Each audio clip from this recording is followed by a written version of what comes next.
Musanyufu machagalero ekitundu ekyokubiri kwebyo ebikolebwa ebiyisibwamu okufuna agenda okukwatira National Unity Platform bendera kimaliriza. Nebaza Katonda ku lwekyo betting tuvuddeyo era mwembeera ebibaddeyo bibadde birungi. Nawe nabagambye bagenda okutubuuza bye tukola. Oba ogenda kukiikirira ekitundu oba okimanyi, oba ogenda okukiikirira ekikyojo omulimu gw'ogenda okukola era ogumanyi, obuzibu obubirimu era oba obumanyi. So n'olw'ensonga eyo njagala bakakasa bannakampala abatulaba olwaleero ne bannayuganda nti ekigenda mu maaso mu vetting batubuuza ebyo nnyini bye tugenda okukola, batubuuza ekintu ky'ogenda okukiikirira oba okimanyi. So n'olw'ensonga eyo mbakakasa nti ebibuuzo ebyo bye bambuuzizza. Honorable, kifaananyi ki ky'olina mu mutwe ekya Kampala ky'osobola okutusiigirako era lwaki gwagwana? Kampala ejjudde ebizibu bingi naye ebizibu byayo olwokubanga nze sipiika wa Kampala mbimanyi. Nyinza okuba mbadde nkiikirira ekitundu kitono naye nga bannyongerako obuvunaanyizibwa okubeera sipiika wa Kampala. So mu mbeera eyo bannakampala basuubire ebirungi eby'enjawulo. Basuubire okulaba nga bajeti ye Kampala eyongezebwako kubanga bajeti ekolebwa mu paalamenti. Bye tukola ku kanso paalamenti eddamu n'ebituulamu. Basuubire okulaba nga tulina abasuubuzi nga beeyagalira mu ggwanga Uganda. Naye abakyala basuubire okulaba ng'amateeka amalungi gayisibwa ate gali ne ku sayidi y'abakyala, ng'abakyala tebalekeddwa bbali. N'abo bonna abatono abanyigirizibwa mutwalidde abavubuka n'abantu bonna aba special interest groups. So Kampala ensuubiremu ebintu bingi eby'enjawulo naye mu kyonna ekisinga obukulu ensuubiremu okubeera eddoboozi lyabwe, ate eddoboozi ery'omwanguka, ate eddoboozi eriteetiiririra ng'era bwe mbadde mu kanso bwe ngenda okusigala nga mu paalamenti ate nnyongeddeko n'obuvunaanyizibwa. Eddoboozi yange lyogerera ddala waggulu okwogera ku ezo ensonga zonna eziruma abo abanyigirizibwa mu ggwanga Uganda. Bannakampala bansuubiremu nga bampadde tiketi okunoonya akalulu ka pulezidenti wange His Excellency Robert Kyagulanyi Ssentamu wamu n'akabonero ka umbrella konna we nakasanga.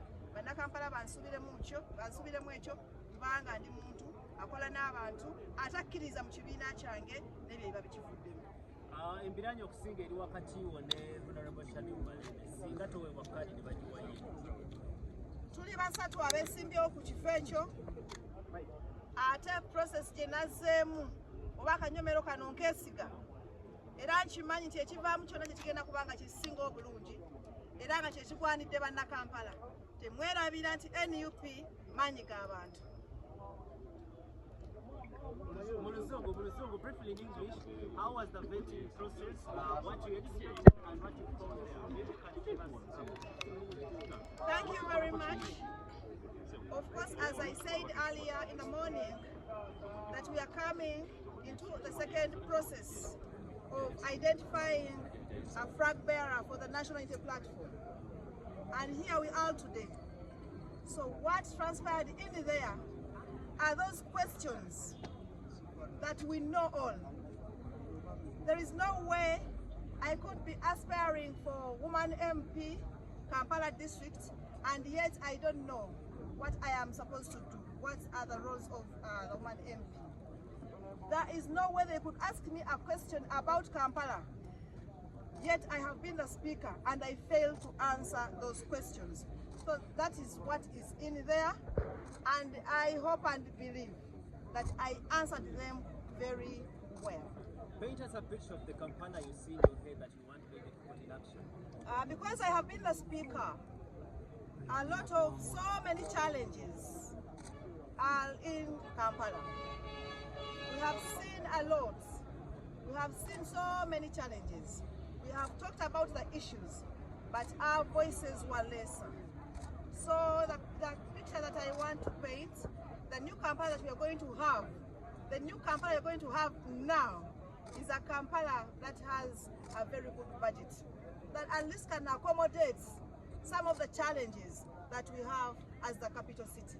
I want to go to Parliament and remind those people that I am representing the capital city of Uganda. So we should try as much as possible to make it look like the capital city of Uganda. So by so doing, I want to advocate for a bigger budget for Kampala, such that we see that we have a green city, such that we see that we have a free city out from a solid waste, such that we see that we have a city that has good infrastructure, such that we see a city that has traders who are enjoying the benefits within Kampala, the benefits of our country. You know, Kampala has the biggest number of traders, because people come in Kampala, during daytime they are over 7 million, and during night we are over 2 million. So we want to see them happy in the city that they are living in. They are giving us taxes, so I want to see that at least part of what they are crying for, the taxes, big taxes, so many levies levied on them by this government, are decreased. It is a tough competition over there.